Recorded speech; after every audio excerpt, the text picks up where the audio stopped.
It is an absolute pleasure to be here with you today on such a beautiful morning. Este o plăcere să fiu aici în dimineața aceasta cu voi And to celebrate Easter, our most holy day on our calendar, with you guys. și să sărbătoresc Paștele, cea mai sfântă zi din an, cu voi.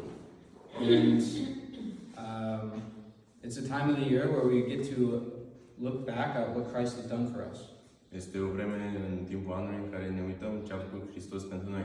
At Yes's death and the price that he paid for us, Da, El a murit și prețul plătit pentru noi, but also his resurrection. chiar și învierea Lui. It is this accomplishment by him Această Îndeplinire. îndeplinire a Lui la ceea ce ne dăm, that we can base our entire faith of Christianity on.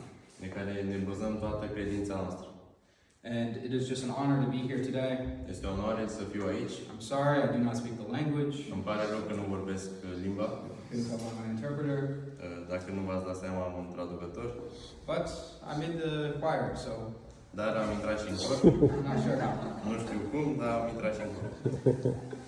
But I want you to think about today Dar vreau să vă gândiți la astăzi, this great accomplishment of Christ la îndeplinirea lui Dumnezeu, to defeat death. care a învins moartea. And I would like to pose the question to ask you today. Și vreau să vă pun această întrebare. What do you think is humanity's greatest accomplishment? Ce credeți că e cea mai mare împlinire a oamenilor, a umanității? This is a topic I researched a little bit about, and I've seen many different claims for what that could be. La această temă m-am uitat destul de puțin, la care Many people say the moon landing, that we put a person on the moon, mulți zic că este când am ajuns pe lună. or diseases that were thought to be uncurable are now able to be cured. Sau boli că le-au crezut că nu au un leac, dar au fost vindecate. Or what about Christopher Columbus? His discovery of the New World changed everything we thought. Sau Christopher Columbus când s-a dus și a descoperit America. In fact, one historian of human history, Și un historian care de-a lungul istoriei, that the one achievement that mankind has had that has the biggest impact on us all zice că cea mai mare impact al împlinirea unui om is indoor plumbing. este canalizarea. Something you don't think of, Este ceva la care nu te gândești. but something that has probably saved more lives and stopped more diseases than anything. Dar poate lucrul acesta a salvat foarte multe vieți. And the list goes on. The internet, Lista continuă cu internetul. just a couple of days ago, 4 people traveled further from Earth than ever recorded in human history. Doar acum câteva zile câțiva oameni au mers nu știu cât. These are all great achievements, no doubt. Acestea sunt foarte mari împliniri, But the purpose of an achievement, why achievements hold the importance that they have, dar scopul împlinirii is that they remind us of what we're capable of, ne amintesc de ceea ce suntem capabili and they differentiate us from the rest of creation. și ne diferențiază de restul creației. Beavers are great. Castorii sunt buni. I've never seen them build the Empire State Building. N-am văzut niciodată că au construit zgârienuri. I've also never seen a herd of cattle play water polo. N-am văzut niciodată că o vacă s-a jucat, nu știu să zic. Probably fun to translate. In the same way, I've never seen a man raise himself from the dead. Și la fel nu am văzut cum un om se învie din morți. But that is what we are here today to celebrate. Dar aici, de aceea suntem aici să sărbătorim învierea Domnului. The triumph and victory of Christ over death. Biruirea Domnului asupra morții. Everything Christ has done. Tot ce a făcut Isus, The miracles, miracole, his teachings, învățături, his sacrifice on that cross, sacrificiul pe cruce, all can be done away with if it wasn't for the resurrection. toate n-au niciun sens dacă nu ar fi înviat. If he did not raise himself from the dead, Dacă El nu ar fi înviat din morți, he wouldn't have proved himself sinless. nu s-ar fi dovedit fără păcat. He wouldn't have proved that he had satisfied the wrath of God. El nu ar fi satisfăcut mânia lui Dumnezeu. He wouldn't have proved his deity. Nu ar fi dovedit zeitatea lui. And it is the resurrection of Christ that is the basis and the hinge point of our faith. Și învierea este temelia credinței noastre. Because if Christ did not rise from the dead, Dacă n-a înviat Hristos din morți, then all of Christianity will fall apart. atunci toată creștinul va cădea. But if he did rise from the dead, Dar dacă a înviat din morți, then it changes everything for us. atunci schimbă totul pentru noi. What he taught was true. Ce a învățat a fost adevărat. The miracles that he done have authority and can be seen as true. Miracolele pe care le-a făcut au avut autoritate și au fost adevărate. And he holds dominion over our lives as our Lord. Și ține autoritate asupra vieții noastre ca stăpân. And it is to this that every life in this world must respond. Și la acest lucru fiecare viață trebuie să răspundă. Will they look at Christ as Lord, as King, O să se uite la Isus ca un rege or will they reject him? sau o să-l respingă. And it is this that Matthew sets out to accomplish in his gospel, Și lucrul acesta ne arată Matei în Evanghelia lui, that he presents Christ as the King. că el ne prezintă pe Isus Hristos ca rege. The first chapter of Matthew, În primul capitol din Matei, you don't need to turn there. He presents the Old Testament and how it shows Christ as King. el prezintă Vechiul Testament și cum Hristos este rege. In the second chapter, we see how the Gentiles come to him and recognize him as King. Și în al doilea capitol vedem cum oamenii din lume vin la el și îl recunosc ca rege. In the third chapter of Matthew, we see him baptized in the Holy Spirit and God the Father call him King. Și în al treilea capitol vedem atunci când este botezat și îl cheamă rege. In chapter 4, he's tempted by Satan and he's recognized as the king by Satan. Și în capitolul 4 este ispitit și este recunoscut de Satana ca rege. In chapters 5 through 7, he's setting the commandments for his future kingdom that will Și come. în capitolul 5 până la 7 ne dă poruncile ale împărăției. Then in 8 through 10, we see his power and his authority, Și de la 8 la 9 vedem puterea lui, autoritatea lui. calming storms, setting people free from demons, raising people from the dead. Calmând furtunile, înviind oamenii morți, scoțând demoni din oameni. And the humanity accept them as their king. Și umanitatea le-a acceptat ca rege. We're given this answer in chapters 11 through 13, Și în capitolul 11 până la 13, when you have the rebellion against the king, erau rebeliunea împotriva regelui. where the scribes and the Pharisees start to pick apart him, Când farisei încep să-l atace pe Iisus, to try to convict him according to their law. care încearcă să-l prindă în legea lui. And then in chapters 14 through 20, we see the retirement of the king, as he would pull away from social life and stick to his disciples, preparing them for what was to come. Și vedem în capitolele 14 până la 20 că el se retrage din popor și se axează mai mult pe ucenicii lui.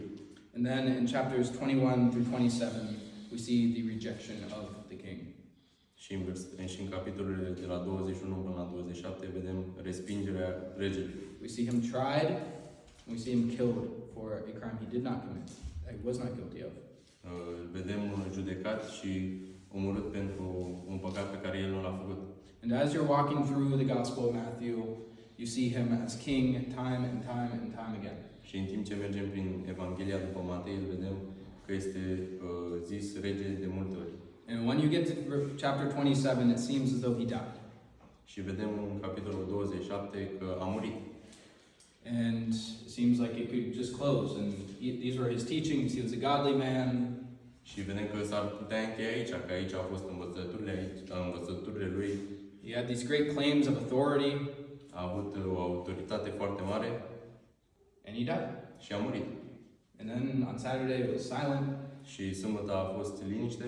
But then in chapter 28, the final chapter of the Gospel, Dar vedem în capitolul 28, we see the resurrection of the king. vedem învierea regelui. We see him fulfill everything that he came to fulfill.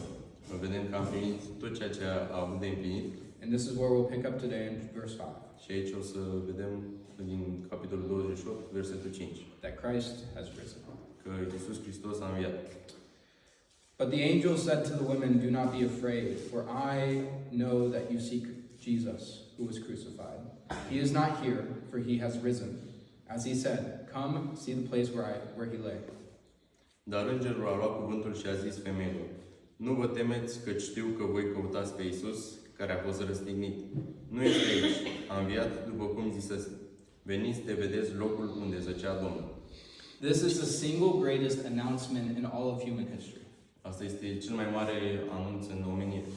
It is this announcement that would be declared in every single nation around the world today. Acest anunț este declarat peste tot în lume astăzi. And those where it's not being pronounced, people are actively working to pronounce this announcement to those people. Și acolo unde nu există acest anunț, oamenii lucrează să aducă Evanghelia și acolo. Christ did not stay dead. He rose again. Iisus nu a murit și a stat mort, dar și înviat. Not a philosophy, not advice, Nu a fost o filozofie sau un sfat, but an announcement, a declaration. un anunț, o afirmație. He has risen. El a înviat. So why is it important to us? De ce este important pentru noi? Death is something that we all must come to terms with. Moartea vine la toți. Part of being human is recognizing that you will die. Parte din a fi om este să recunoști că într-o zi vei muri. In fact, this is the greatest problem that humanity faces.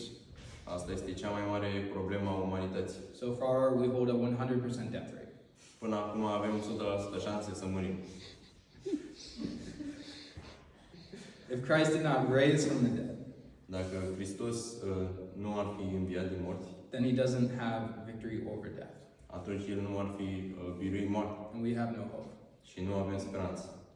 And if we don't have any hope to be raised again from the dead, Dacă noi nu avem speranță să înviem din morți, then there is no point. atunci nu are sens. There is no reason to be good. Nu are sens să fim buni, There is no basis for what good is. nu este o bază pentru ceea ce este bunătatea And we live a life that is, in the end, meaningless. și trăim o viață care în final nu are sens. Because everything we have will fade. Că tot ce vom avea va putrezi. We see that he raised many people from the dead. Vedem că El a înviat mulți oameni din morți. Lazarus, a young girl, the son of a widow. Lazar, o fată tânără și fiul unei văduve. But all these people would go to die again. They're not around today. Toți aceștia vor muri din nou. And part of the reason is, well, the reason is because they themselves didn't have the power of death. He did. Și motivul este pentru că ei nu au avut puterea morții și Iisus Hristos are. And what makes him exemplary, Și ce face pe El exemplar, what sets him apart, ce îl face diferit de toți, is that he raised himself from the dead. că El s-a înviat singur din morți. Second reason is Al because doilea motiv our justification, este că justificarea, to be made right in the eyes of God, să fim bine cu Dumnezeu, requires a living Savior. avem nevoie de un salvator, viu. Romans chapter 4 verse 25 says, În Roman, capitolul 4, versetul 25, Christ was delivered over to death for our sins, and he was raised to life for our justification. imediat. Mhm. 4:25, care a fost dat din pricina fără de legilor noastre și a înviat din pricină că am fost socotiți neprihăniți. If he was not raised from the dead, we would not be able to be made right in God's eyes. Dacă El n-ar fi înviat din morți, n-am fi putut sta bine sau să ne îndreptățim în fața lui Dumnezeu. The third reason is his resurrection guarantees ours. Și un al treilea motiv este că învierea Lui ne garantează pe a noastră. You put your faith in Christ.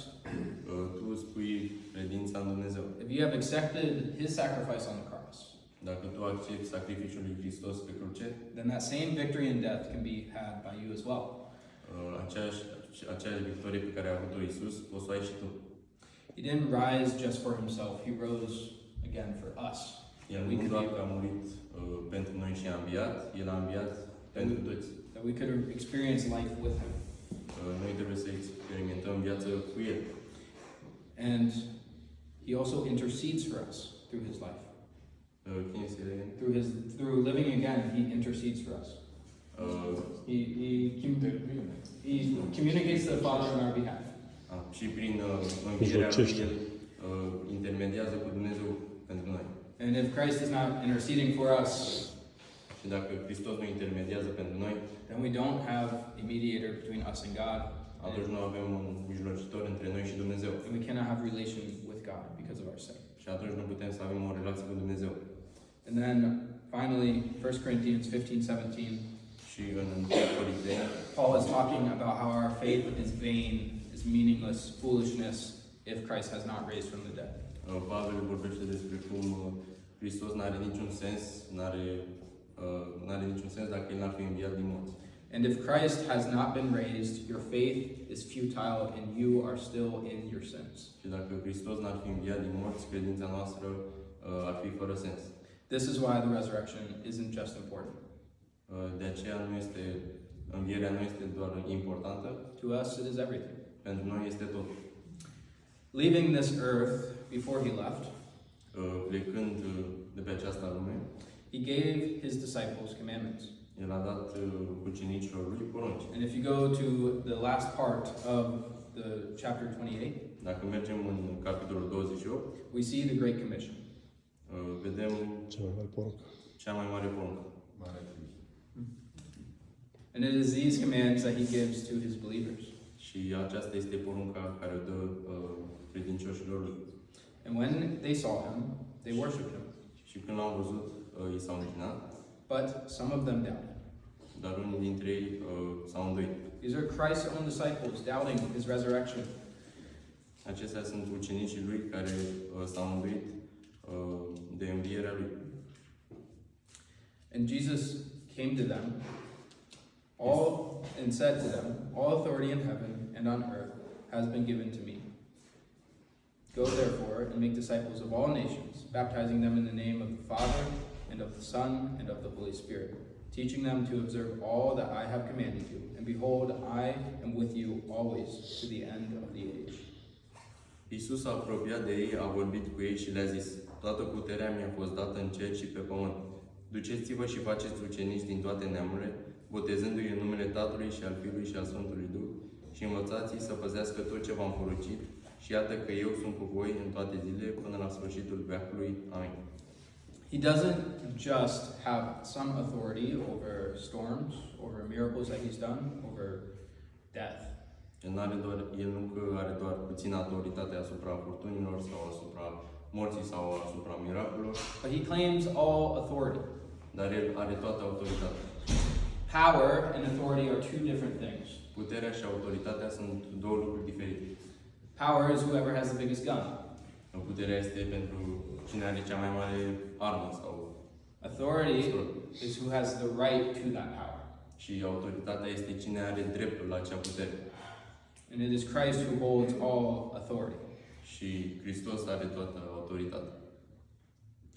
He has the rightful claim. El este vrednic de autoritate. We're also met in this passage with the biggest small word that there is.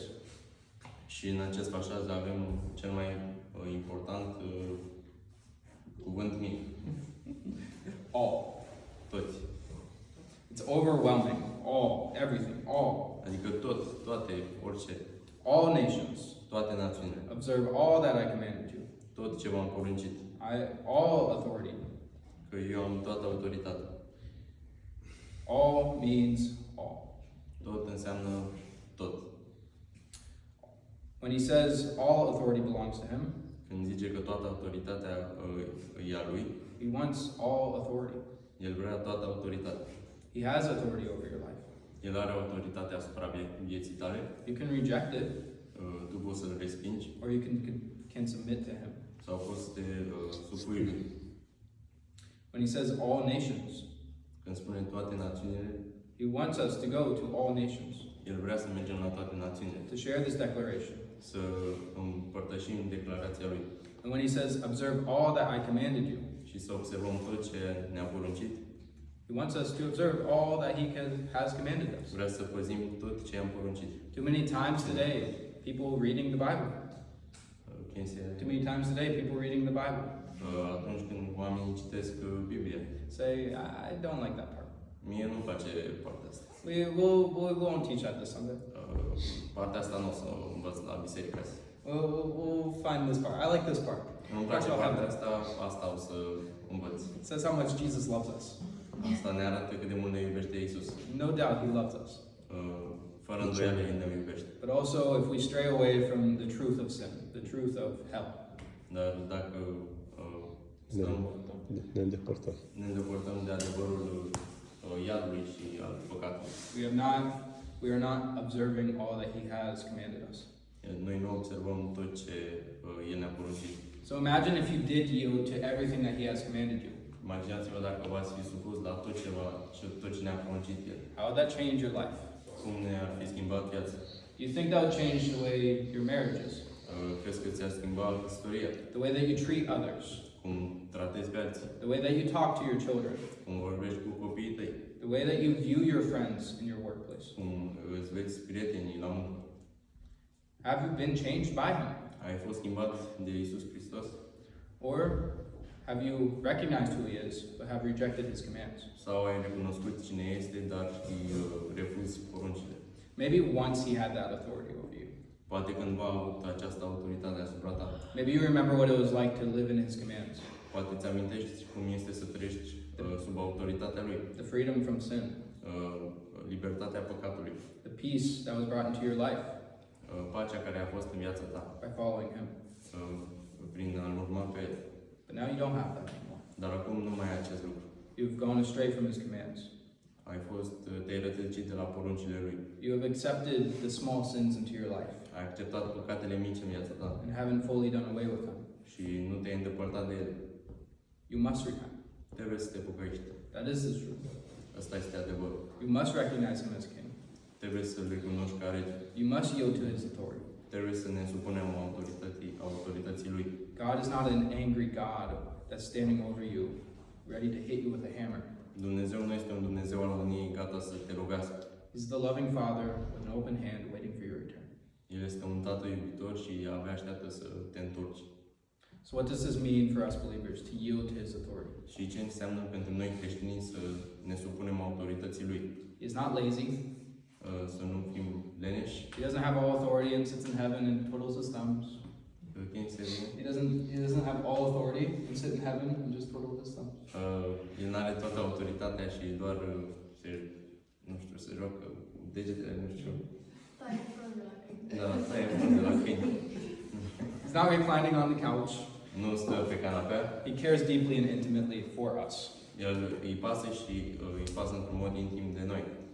Truly, He says, not a bird in the air will fall to the ground without His authority. El zice că nicio pasăre nu va cădea fără știința Lui. How insignificant can you get? Cât de nesemnificativ poți să devii. Than a random bird in the forest that nobody's ever heard of falling to the ground. O pasăre care e în pădure și cade jos. Yet He cares about that. Dar îi pasă de acest lucru. He cares much more about you. Dar îi pasă mult mai mult de tine. He cares much more about your life. Îi place mult mai mult de viața ta. And He wants you to be under His command, under His authority. Și vrea să fii tu sub autoritatea Lui. And these commands to go, to baptize, Și ne poruncește să mergem și să botezăm, to teach, să învățăm. He gave them to the church. El le-a dat bisericii. Not the big C church, the big church, Nu le-a dat la or body of Christ. trupul lui Hristos. But the people that are supposed to carry out these commandments Oamenii care trebuie să meargă să îndeplinească aceste porunci are the local assemblies of believers. sunt oamenii localnici credincioși. That is what the Bible defines as the church. Asta definește Biblia fiind biserică. Not professionals, not only educated people in the Bible, Nu doar profesionali, oameni educați din Biblie, but all believers. dar toți creștini. This is who's to carry out these commandments. Aceștia sunt oameni care trebuie să îndeplinească poruncile lui Dumnezeu. And today we are the local church of Cerci. Și astăzi noi suntem biserica locală. It is our job and that we have been commanded Și este munca noastră, treaba noastră to take the gospel to our community. să ducem Evanghelia mai departe în comunitatea noastră. to make disciples in this community, să facem ucenici în această comunitate, to baptize people să in this botezăm community. oameni. God doesn't just want converts, Dumnezeu nu vrea doar convertiți, He wants people that are pursuing Him, that are chasing after Him, that are disciples of Him. El vrea oameni care îl urmează pe El, care îl aleg pe El. And when He says, go, therefore, and make disciples, Și El când zice, mergeți și faceți ucenici, the word go is not a just go in the future. cuvântul duceți-vă nu este doar ceva de viitor, Rather, it can be translated as you are going, este ca și cum deja mergi, make disciples, să faci ucenici, baptize, să botezezi, teach. să înveți. So as you are going to the store, as you are going throughout your daily life, În timp ce mergi la magazin sau în viața de zi cu zi, be making disciples. să faci ucenici, Bring them from spiritual milk to spiritual meat.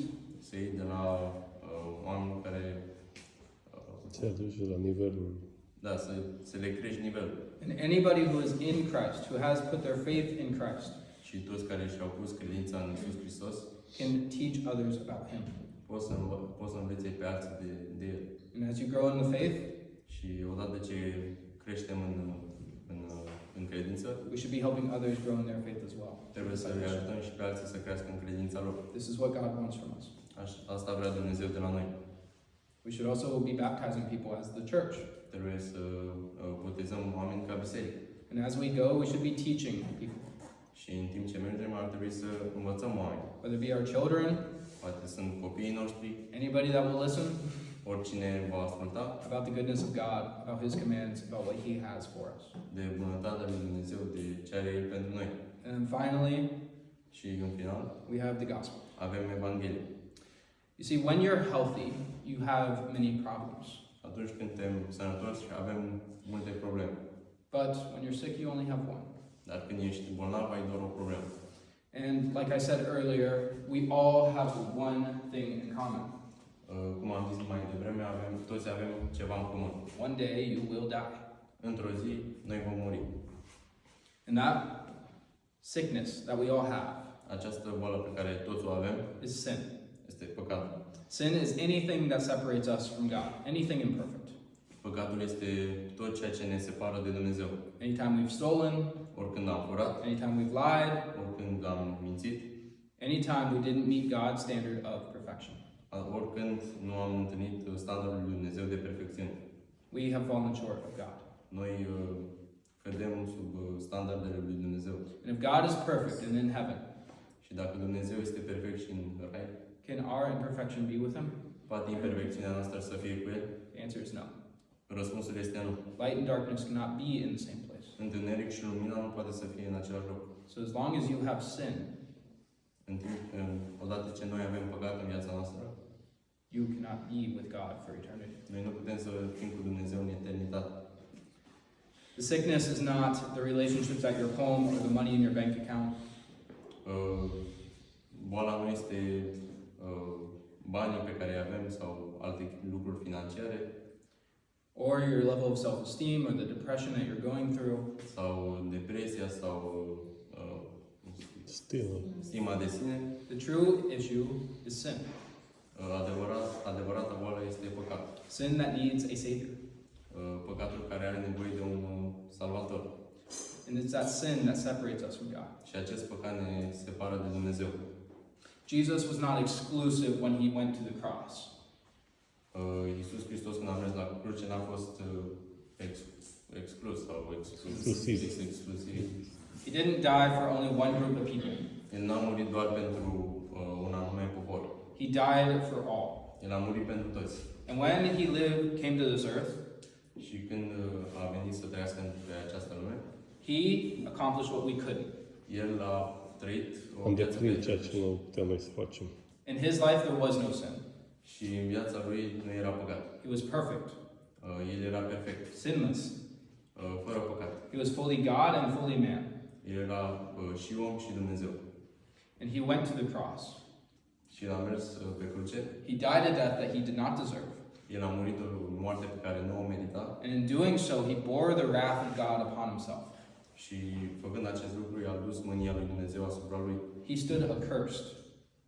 El a stat în blestem. Though he was perfect, though he was pure. Deși era perfect și pur. Taking on our punishment upon himself. Luând pedeapsa noastră asupra lui. Taking on your punishment upon himself. Luând pedeapsa voastră asupra lui. And he died. Și el a murit. But 3 days later, Dar 3 zile mai târziu, proving his sinlessness, el și-a dovedit viața fără păcat, proving that his sacrifice on the cross was worthy, că sacrificiul lui pe cruce era vrednic, he rose again. el a înviat din morți. And it's in this that we have freedom. Și din acest lucru noi avem libertate. If you've never made that decision before, Dacă nu ai luat niciodată această decizie, to accept that sacrifice that God freely offers you, să accepti acest sacrificiu pe care Iisus Hristos îl dă, there's no better day than today. nu este o zi mai bună decât astăzi. And I want to make it clear, Și vreau să fie clar, there's nothing you can do to gain that. nu este nimic pe care poți să faci tu ca să câștigi. No amount of works can earn your spot in heaven. Nu poți să faci atâtea fapte ca să îți câștigi locul în rai. It doesn't matter about your family history or how Christian your family is. Nu contează că familia ta era creștină sau nu. It doesn't matter how you were brought up as a kid, Nu contează cum ai crescut. how often you pray or how often you go to church. It does Cât de not des matter. te rogi sau te duci la biserică. If you have sin, Dacă ai păcat, you can only find freedom in Jesus Christ. poți să-ți găsești libertatea doar în Iisus Hristos. And it is by Him that we're saved, by His sacrifice, Și prin sacrificiul Lui noi suntem salvați. and simply through putting our faith in Him. Și prin simplul fapt a crede în El. Do not get to heaven. Și să not get to heaven. Do not get to heaven. Și să nu ajungem în rai. Go before God Să mergem înaintea lui Dumnezeu. and say, look at what I have done. Și să zici, uite-te la ce am făcut. I prayed so often. Eu mă rog foarte des. I gave so much money to charity. Eu dau foarte mulți bani la săraci. My whole family was Christian. Toată familia mea era creștină. No. Nu. God, I trusted in you. Dumnezeu, eu mă încred în tine. I trusted in you. It's nothing of my own doing. It's nothing that I could do, but I trusted in you. Dumnezeu, eu mă încred în tine. Nu este nimic din ce am făcut eu. And it's after that faith is put in Christ, Și după această credință pusă în Dumnezeu, then we can have an eternal life with God that starts now and lasts forever. atunci putem să avem o viață eternă împreună cu Dumnezeu. This is the truth. Acesta este adevărul. Like I said earlier, God is not an angry God if you've made this decision before Cum am zis mai devreme, Dumnezeu nu este un Dumnezeu al mâniei. and you have gone astray. And you have gone astray. Și te-ai rătăcit. But He openly offers you an open hand, inviting you back. Dar El ne dă o mână întinsă. Think of the prodigal son. Să ne gândim la Fiul Risipitor. The father went out and looked for his son David.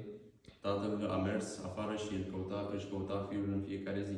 Or the shepherd who went after the one sheep that left the 99. Sau păstorul care a mers după acea oaie și el le-a lăsat pe celelalte 99. He eagerly awaits your return. El așteaptă cu nerăbdare întoarcerea ta. And when you do return, He rejoices and throws the feast. Când te întorci, el Se bucură. se bucură și se bucură. So today, as we reflect on the resurrection of Christ, Și astăzi când ne uităm la învierea Domnului, the price that He paid in the crucifixion, prețul pe care l-a plătit prin crucificare, may we look at His authority over our lives. să ne uităm la autoritatea Lui asupra vieții noastre, May we yield to it. să ne supunem Lui, May we not hold back, să nu ne ținem înapoi, giving Him full authority. să-i dăm Lui toată autoritatea. May we repent where we need to repent. Să ne pocăim acolo unde trebuie And may we be transformed by Him in our lives. și să fim transformați de El în viețile noastre. Allow me to pray. Și vă rog să mă lăsați să mă rog. Dear Lord, we come to You today, Doamne, venim înaintea Ta this Easter Sunday, în ziua Paștelui and we pray, Lord, și mă rog, Doamne, thanking You for Your resurrection, că Tu îți mulțumim că pentru învierea Ta, thanking You for revealing Yourself to us, îți mulțumim că Te-ai dezvăluit nouă, that You're not a God who just stayed in heaven, but You came down. că nu ești un Dumnezeu care a stat doar în rai și ai venit jos, You lived a life that we couldn't live. ai trăit o viață pe care noi nu o puteam, You took our punishment upon Yourself. Ai luat pedeapsa noastră asupra Ta. I pray, Lord, that anybody who has not put their full faith and trust in you yet, Doamne, mă rog ca oricine nu și-a pus toată credința în Tine, Doamne, that they would today. că ar pune această credință în Tine astăzi. And Lord, for those who have put their faith and trust in you, Și, Doamne, pentru acei care și-au pus credința în Tine, Doamne, who have wandered away, care s-au rătăcit, I pray, Lord, that they would return. mă rog, Doamne, ca ei să se întoarcă. And Lord, I pray for those who have remained faithful, Doamne, și mă rog pentru acei care au rămas credincioși, who have not fallen into sin, care nu au căzut în păcat, that this would be an encouragement to them. că acest lucru ar fi o încurajare pentru ei. We trust you, Lord. Ne credem în Tine, Doamne, We love you, Lord. Te iubim, Doamne, And may we just surrender every part of our lives to you today. și, Doamne, Te rog să lăsăm orice lucru din viața noastră Ție. May we see you, as Matthew presented you, as the King of our lives. Doamne, să Te vedem la fel ca Matei, ca regele vieții noastre. We thank you, Lord, for who you are. Doamne, îți mulțumim pentru cine ești. May we ever be in awe of you. Doamne, să fim în toți. We pray this in Jesus' name. Amen. Mă rog în numele Lui Iisus Hristos. Amin.